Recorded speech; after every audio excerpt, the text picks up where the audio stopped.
Alright, so the next thing that we have in line after demand is obviously we have supply, right? So what is supply? Supply, again, just like demand, is the willingness and ability to provide a product or to provide for a product. The concept of supply is mainly and only for the suppliers, right? So manufacturers, firms, suppliers, that is for whom the concept of supply is for. Again, at a given price level, obviously that's very important to supply a product at a given price level. So that is very important. Let's go into some determinants of supply. Determinants of supply. Again, I will obviously discuss this in the misconception, but like demand only, even supply curve, the price does not make a shift in the supply curve. What shifts the supply curve are these determinants. What are these determinants? Number one, cost of production. So cost of production, whatever you have, that is basically what causes a shift in the supply curve.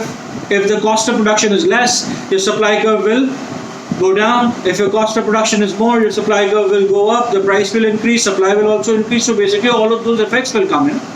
Taxes.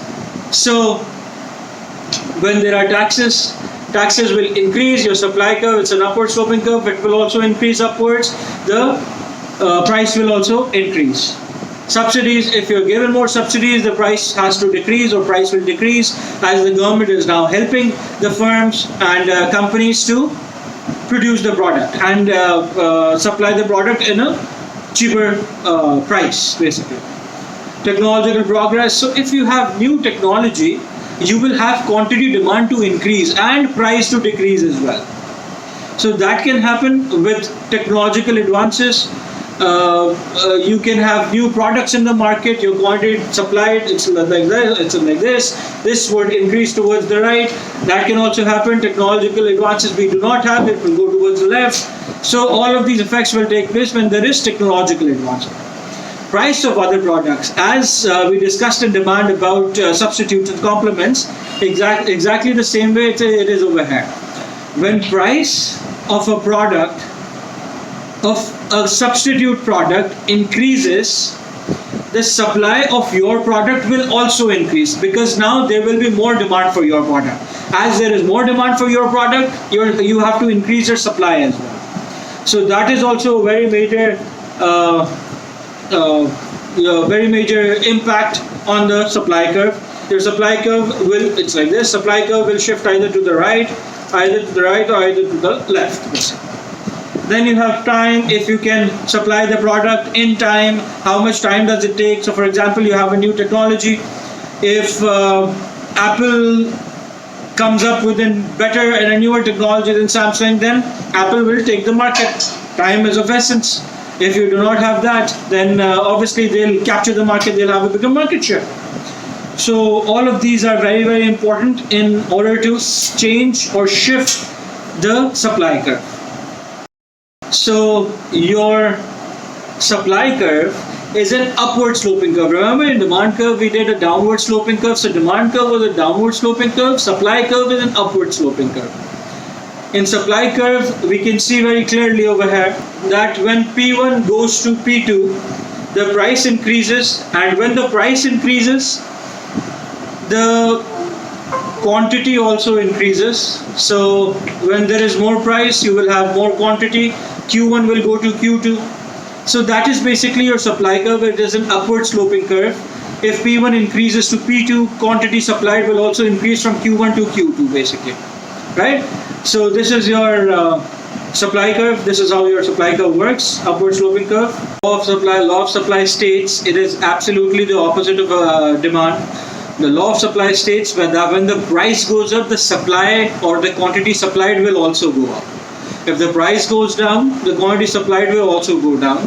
We'll get into the relationship. Why is this relationship like this? Why is it directly proportional? But I'll just give you a hint over here. What happens is that if the price increases, the manufacturers or the firms, they will be more motivated to make the product.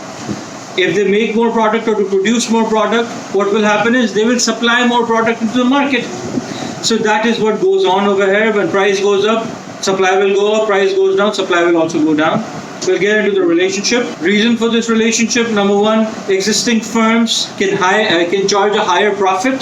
So basically when the price goes up, their revenues will also go up. When their revenue goes up, they'll be more motivated to supply the product. That's number one. Number two is that new firms and new companies, they will be more motivated to come into the market now. Why? Because the prices are up. They see that they can make more profits now. So when that happens, they'll be more motivated to come into the market and trade over that product, for example, right? So that is the major definition and relationship of supply. We'll get into the determinants. Let me give one example now.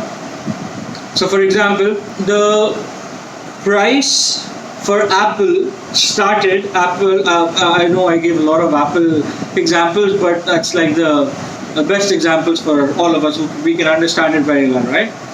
So the price of Apple started at $500, $600, went up to $700.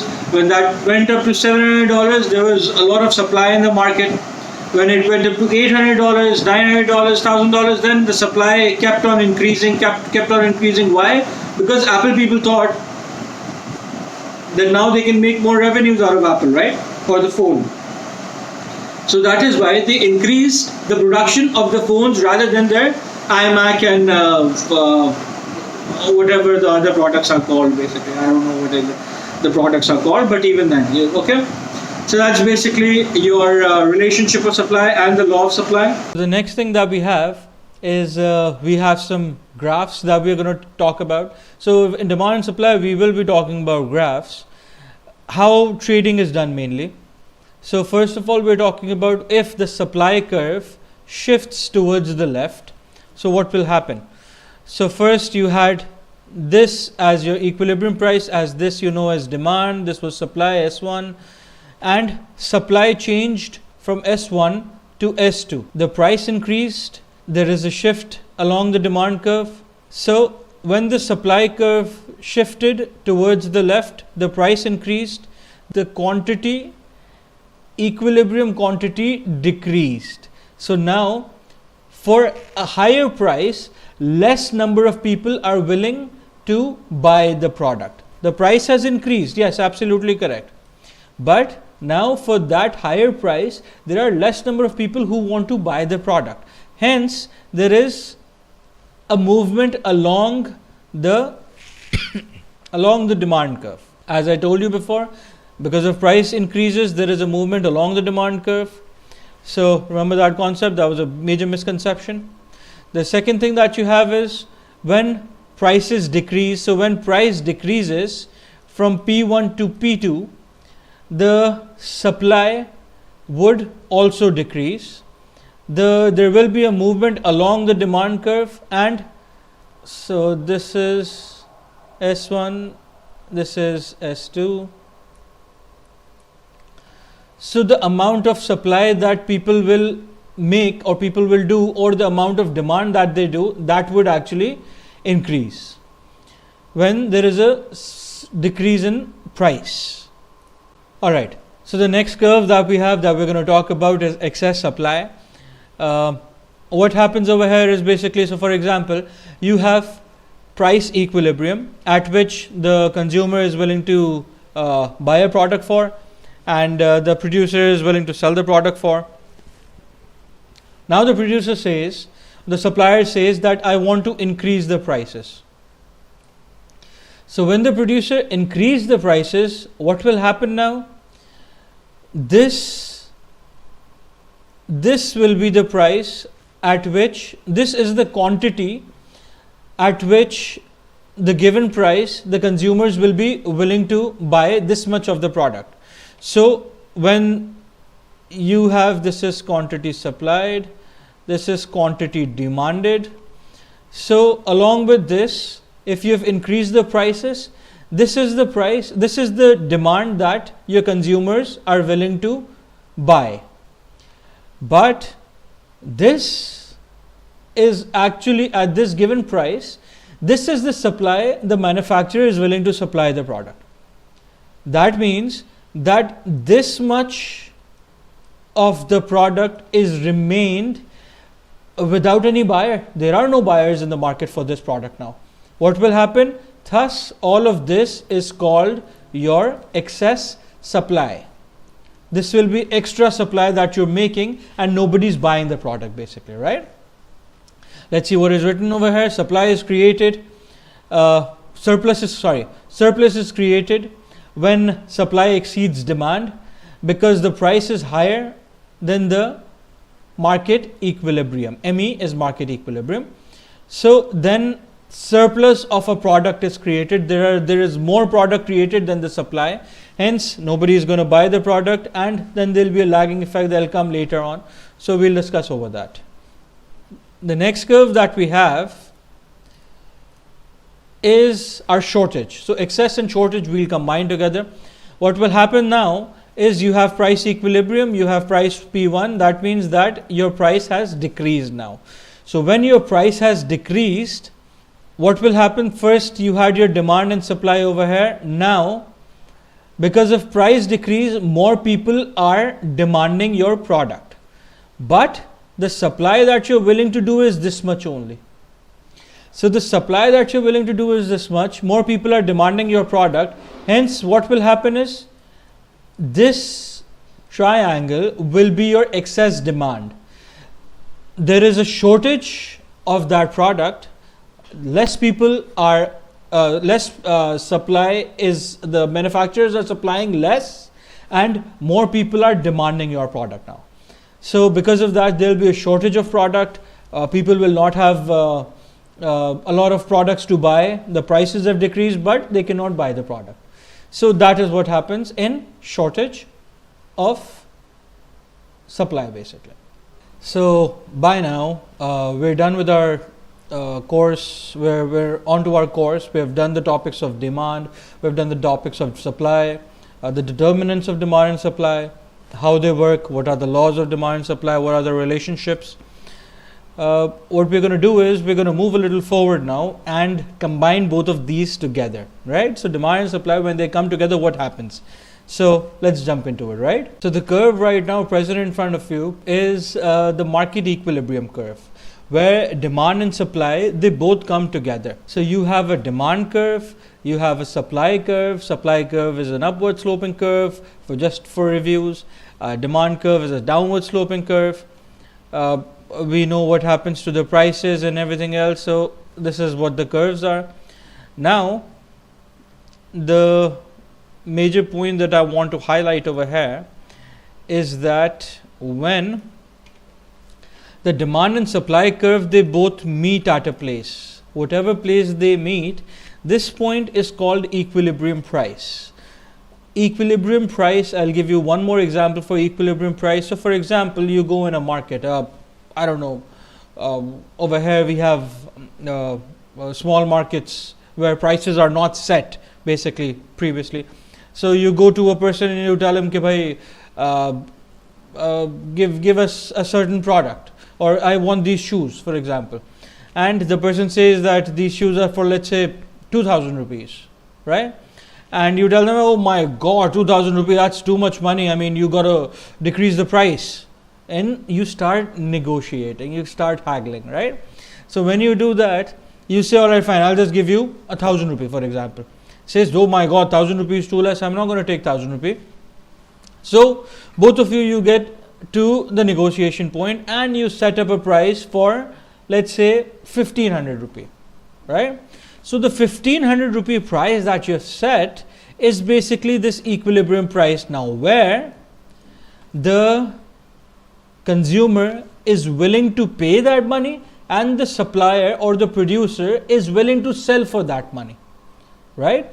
So this is basically your equilibrium price. That is basically the major concept for market equilibrium. We'll see what comes next. The next concept that we have is elasticity or price elasticity of demand. It is also called price elasticity of demand. Amazingly important concept. somewhat also a very tough concept to grasp, but once if you understand it, you'll never be able to forget it, but you have to make sure that you understand it properly. So let's just get on to it. Let's see what we can do, right? The elasticity of demand is the responsiveness to which the quantity demanded reacts to the changes in price, right? Let me say that again. The responsiveness to which the quantity demand reacts to the change in price, right? So what do you mean by this? What do you mean by this is, if you change, let's take an example of milk, let's say, right? So if the price of milk is 100 rupee and the manufacturer changes that price to 105 rupee, for 100 rupee 100, the demand was, let's say, 100,000 people. Now for rupee 105, the demand is changed to 90,000 people. Remember, the price increases, demand decreases. So the price increased, demand decreased, and these are units. This is also units. So when this happens, when demand decreases, to what extent is the demand decreasing to the given price, or to the change in price, or to what extent is the demand increasing to the given price or the change in price? That is what the calculation is all about, or price elasticity of demand is all about. This calculation we will study in the next slide. Alright, so as we talked about price elasticity of demand is the changes in the demand when there's a change in price. So all of that responsiveness and everything that we talked about. Now we will be talking about the formula for demand, for the price elasticity of demand, PED it's called. So the formula for PED is percentage change in quantity demanded over percentage change in price. Remember, the key concept over here is percentage. So you have to make sure not the change in quantity demanded or change in price, but the percentage change in price. So let's go on to the example that we gave you earlier. We had 100,000 units that changed to 90,000 units, right? So the quantity demanded that changed over here is 10,000 units divided by how much were the previously demanded units. There were 100,000 units previously, multiplied by 100. When you do this, you're going to get your percentage change in demand. 0, 0, 0, 0, 0, 0, another 0 cancels, another 0 cancels, one more 0, one more 0, so 10%. So there is a 10% decrease in your demand. Now we're going to try to figure out the price change, the percentage change in price. So first your price was 100 rupee, it changed to 105 rupee. This had a change of 5 rupee divided by 100 rupee. The 100 rupee, why? Because the previous price was 100 multiplied by 100 again. So 0, 0, 0, 0, so 5% change in the price. When there is a 5% change in price, 10% change in quantity demanded, if we simplify it very simply, you're going to get 2. Now 2, let me tell you this, 2 according to PED is a big number, right? So anything above 1 is actually a big number, and you'll get to know this very soon. Anything above 1 in PED is actually a big number and needs to be reconsidered, though the price needs to be reconsidered, right? So there is no minus sign or plus sign, nothing as such. As I told you that 10% there was a decrease in demand, but I did not put a minus over here, so do not worry about minuses and pluses. You just have to know that there is a decrease in demand. The PED is 2 over here. This is a big number according to your price elasticity of demand. the percentage change. Now I'm just getting into this, was just an example. I'm just let me just clear the screen so that nobody gets confused. So now what we're getting into is we're going to talk about how these changes occur or what causes these changes. We'll come on to that. Determinants of price elasticity of demand, we'll come on to that as well. And I just need to tell you a very small thing. You need to know the language of economics. I discussed it earlier that if you know the language, you know the technical jargons, the lingo of economics and business studies, and you know your examples, you're gold, right? So the examiner especially needs to see this. So change in the quantity demanded, change is also referred to as a triangle. So change can also be written in economics as a triangle. This means a change. And quantity demanded is QD, very simply. We all know that. So make sure you keep this in mind, right?